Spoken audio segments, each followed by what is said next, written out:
ఎలాంటి వివాదాస్పదమైన అంశాలను లేకపోతే ఇతర అంశాలను ప్రస్తావించదలుచుకోలేదు. ఈ సమావేశం ప్రధానంగా మనం చర్చించుకోవాల్సింది ఒకటి టెక్నికల్ ఇష్యూస్, అంటే వాటర్ అలొకేషన్స్.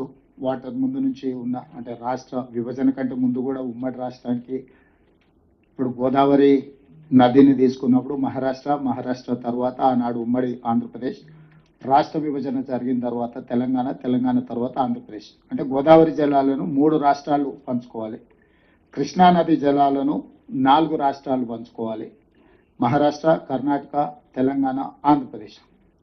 ఈ 2 నదులే life line for Telangana water. అంటే ఇది అగ్రికల్చర్ కావచ్చు, ఇది దేనికైనా కావచ్చు, మనకి డ్రింకింగ్ వాటర్ కానీ anything is life line for Telangana is Godavari and Krishna. దీనికి సంబంధించి ఉమ్మడి రాష్ట్రంలో ఉన్న వివాదాలు, సమస్యలు తెలంగాణ రాష్ట్రం వచ్చిన తర్వాత కొనసాగుతూనే ఉంది. దాంట్లో పరిష్కారం కోసం మనం వివిధ సందర్భాలలో వివిధ రకాలుగా ప్రయత్నాలు చేసాం. అయితే ఈరోజు ఇప్పుడు అత్యవసరంగా ఎందుకు ఈ సమావేశాన్ని ఏర్పాటు చేసినాం అంటే రకరకాల చర్చలు జరుగుతున్నాయి, ఆరోపణలు ప్రత్యారోపణలు, రాజకీయ పార్టీలు, రాజకీయ ప్రయోజనాలు, ఈ ప్రయత్నాలు జరుగుతూనే ఉన్నాయి. రాజకీయాలు ఎట్లున్నా తెలంగాణ రాష్ట్ర రైతాంగం యొక్క ప్రయోజనాలు దెబ్బతినకూడదు. ఈ ప్రభుత్వానికి తెలంగాణ ప్రజల యొక్క ప్రయోజనమే ప్రాధాన్యత తప్ప మిగతా ఏ అంశాలు ప్రాధాన్యత కాదు.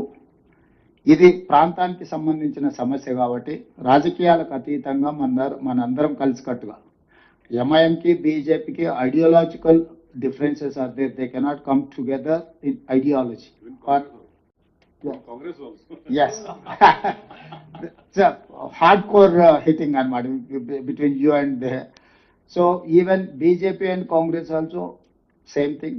Sir, BRS ఇతర పార్టీలకు ఉన్న సమస్యలు ఉన్నా ఇప్పుడు ఎందుకు అందరినీ మనం ఒక వేదిక మీదకి వచ్చినామంటే ఇది పార్టీలు సిద్ధాంతాల కంటే కూడా ప్రజల ప్రయోజనం కీలకం. దీంట్లో ఏ విధంగా ముందుకు వెళ్ళాలంటే ప్రభుత్వం ఏం ప్రయత్నాలు చేసిందో మీకు వివరించి భవిష్యత్ కార్యాచరణ నిర్ధారించుకోవడానికి ఈరోజు మనం ఈ మీటింగ్ పెట్టినాం.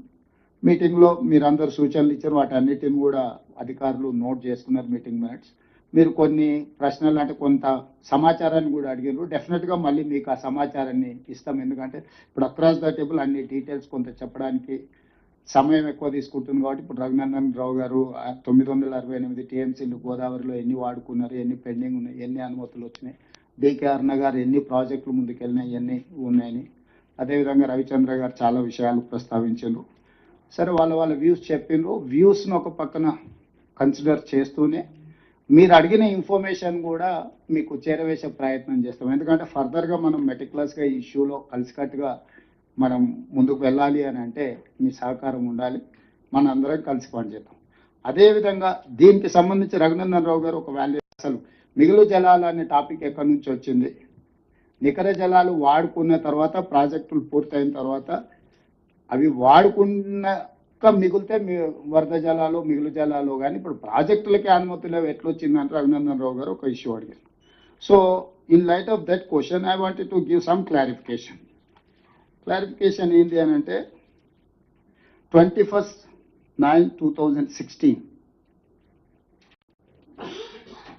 Apex council meeting held Shram Shakti Bhavan, New Delhi. దీంట్లో చైర్పర్సన్